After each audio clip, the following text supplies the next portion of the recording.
How you doing? Brian Hazelgren again. We're back to discuss an important topic for really everybody, no matter what industry you're in, no matter where your roots come from, in business, in your personal life, your emotions, your spiritual life, wherever it may be. This is an essential area that all of us need to have within our own mindset, and a trait that we should always seek for, actually. That trait that I'm referring to is an essential trait of highly successful leaders. And it's not just one trait, it's multiple traits. So what I'd like to do in this particular session is talk about leadership. How do we motivate our team? How do we find success? How do we work with individual people one-on-one?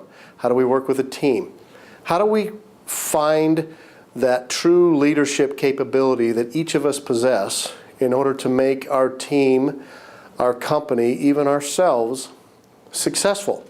So those are some of the areas that we want to cover today. And really, we want to talk about how to define leadership.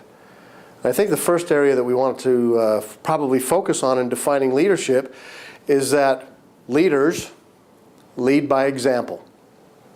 How many times have you thought about an individual that you're close to, that you're connected to, that you consider to be a leader, and you actually follow their example?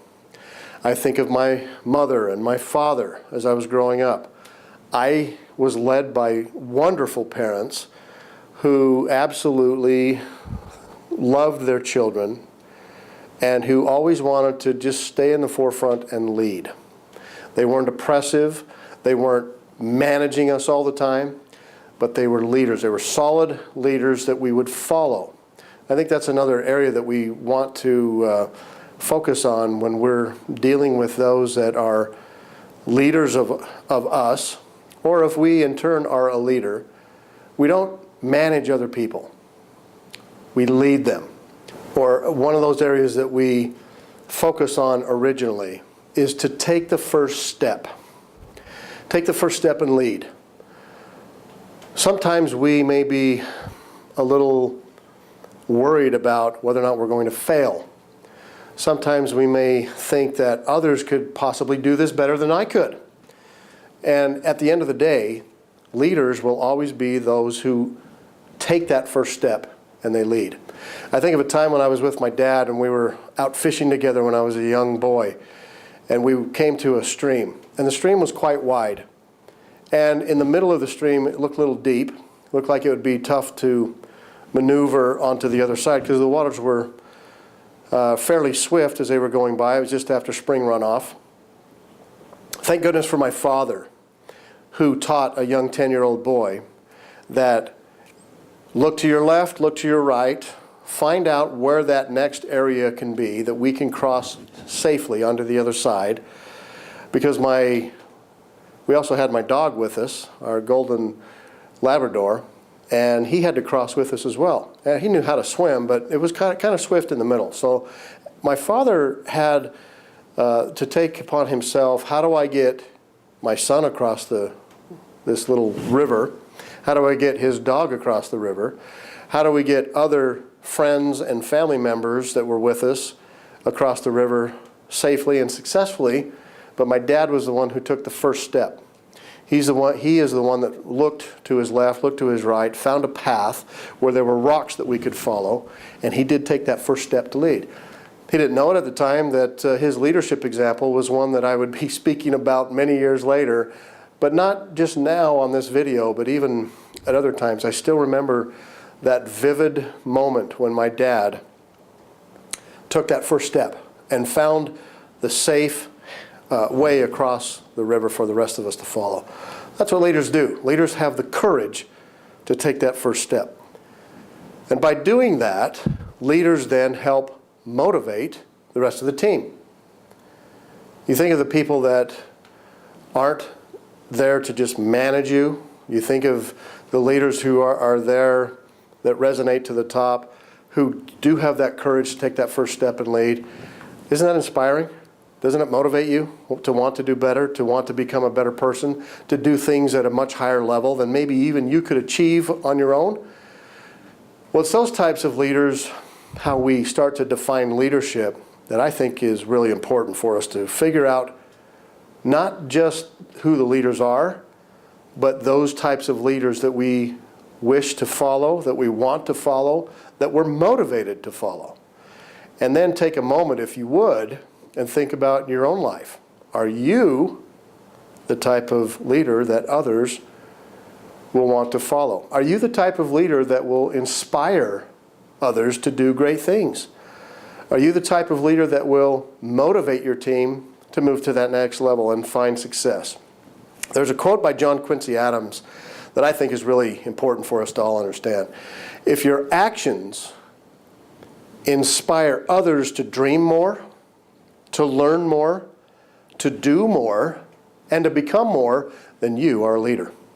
That's by John Quincy Adams. I thought that was a nice quote that I remember learning early on in my business career. That quote is actually in a couple of my books.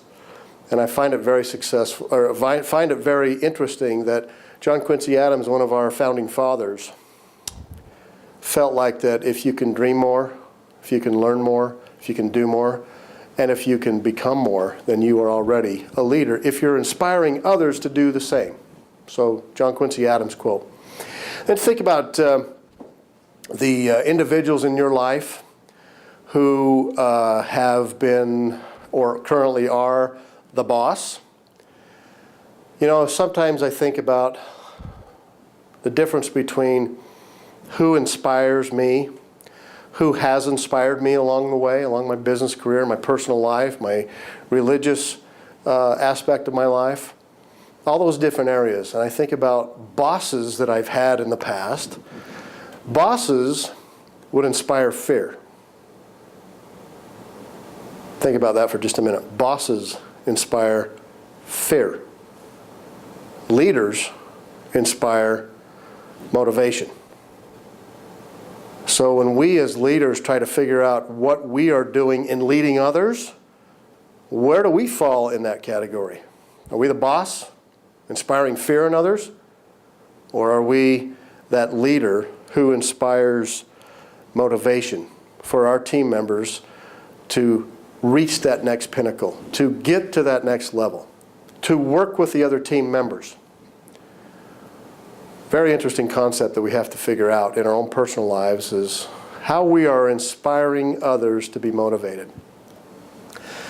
The next area I want to focus on is, as a leader, here's a question for you. As a leader, what are your personal skills and your actions that you would rely on most? And the first thing that comes to my mind when I hear that question is leaders possess a winning attitude. Those leaders that have a winning attitude, that want not just to win in a competitive nature, but also bring the team along. Because isn't it true that as we work together, we can also win together?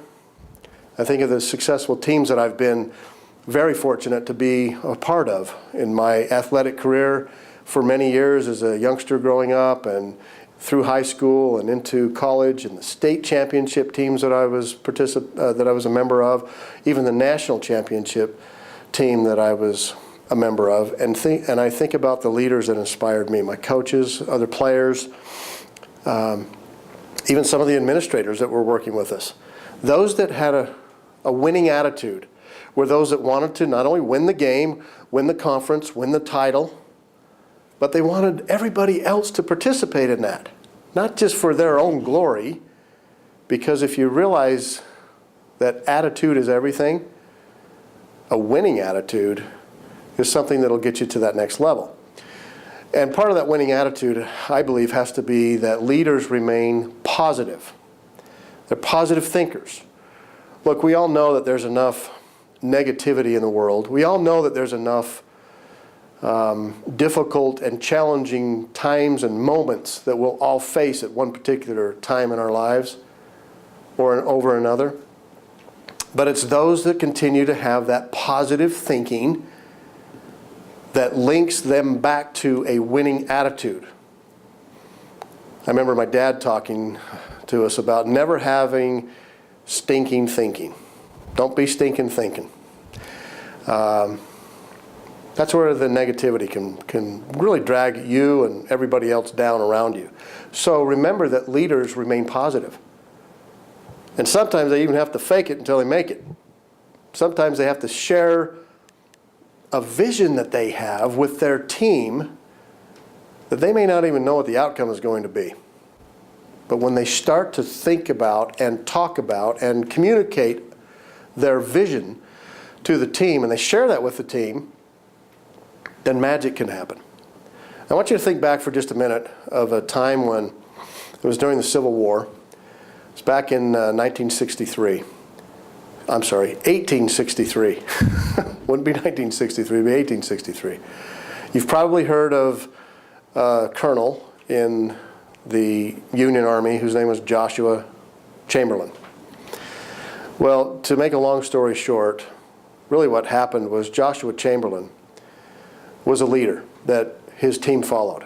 And he knew that if he did not hold his position in Gettysburg, on the hill that they were located at, if he did not hold his position and if his troops were flanked, then he would not only lose that battle, but quite possibly historians have said that the war could have been lost had he not done what he did, had he not shared his vision with the rest of his troops, the rest of his team.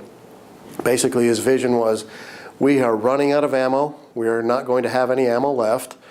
We have one last-ditch effort that we can throw at our opponent. And that last-ditch effort was, he told his troops, gentlemen, fix bayonets. We're out of ammunition. Fix bayonets. We have to go right now. And at first his troops didn't understand exactly what he was talking about. That's not the way to win the battle. He said, gentlemen, here's what we have to do. We are not going to survive if we do not fix bayonets. They did fix their bayonets on their rifles. They did charge down the hill. The opposing Confederate army and troops were startled. And Joshua Chamberlain and his men actually were so fierce in their cries and the looks in their eyes that they didn't even have to fire any more shots because the enemy or their opponents ran away and they were not flanked. Now, he ended up later on winning several other medals and honors and what became a great leader. But if you think about Joshua Chamberlain in the beginning, he was a teacher from Maine. He was a teacher. He wasn't a military leader in the beginning, but he was able to share a vision with his team that actually helped them win a particular battle that ended up saving the war, and who knows what the country would have been like had that battle been lost. I don't venture a guess to say anything about that, except to the fact that Joshua Chamberlain was a leader who shared his vision with the rest of his team. So there's a quote that I've also heard of many times that I wanted to share with you, and that is, leadership is the capacity to translate vision into reality. Leadership is the capacity to translate vision into reality. What are the battles that we fight? What are those areas that we have to look at, where we not only have to share our vision with the rest of our team, but now we also have to deal honestly with honesty and integrity in the areas of business, our personal life, wherever that may be, that are really important to us and that other people are looking to us as an example. Are we honest in our business dealings? Do we exercise integrity in all that we do? Can people trust us in what we say and what we do? Think about the leaders who make up excuses and come up with scapegoats. Those are the types of leaders that you don't trust because their integrity level is low. Make no bones about it. Once we feel like someone is no longer leading us because their integrity or their honesty is marred by the fact that they use others as scapegoats, that's the type of leader that makes it very difficult to follow going forward. Have you ever thought about what a scapegoat is? I mean, if you think about what the Bible says back in Leviticus about where this phrase came from, having a scapegoat. It was literally from a goat that was sent out into the wilderness after the Jewish chief priest symbolically had laid the sins of the people upon that goat. Symbolically laying the sins of the people upon that goat and then sending the goat out into the wilderness and making that goat basically the fall guy, the whipping boy, the fall guy, whatever phrase we can come up with. That's where that original phrase came from. I'm going to take all my sins. I'm not going to be accountable for them anymore. I'm going to put them on this goat, all the sins of the people. We're going to send it out to the wilderness. The goat will be killed. And our sins will be washed away. Our sins will be taken away. Well, that's originally where that came from. That came from the Bible. Making a scapegoat of somebody or the fall guy of somebody is you push it off onto them. You make them take the fall for you. Well, those are the types of leaders that we don't like to follow. Those are the types of leaders that we don't trust because they don't exercise integrity. Which also leads us into the next question. Are there attributes that leaders possess that you feel are important in order for them to be effective as leaders? When I think about this particular area, I'm also interested in your thoughts because leaders hold themselves accountable. Leaders also hold others accountable, but they hold themselves accountable as well. That word accountability is starting to become, in this day and age, something that many people are forgetting about. And scapegoat seems to be the call of the day. Well, I want us all to start figuring out how we can be leaders that will hold ourselves accountable for the actions that we have, for the decisions and choices that we make, and not laying those at the feet of someone else or not placing the blame on someone else, but hold ourselves accountable as you're holding others accountable. Now, leaders also know particularly that their followers, those that they're in charge of, that they're overseeing, those are the types, think about the type of leaders that can help you grow, that are interested in what you're doing, that want you to reach that next level of success, and that may even ask you, how can I help you? How can I help you grow? How can I help you accomplish your job? Because as you accomplish your job, then I accomplish mine as well. Those are the types of leaders that I like to feel that's an effective way of leading me and leading the team. And that's an attribute that I believe leaders must have.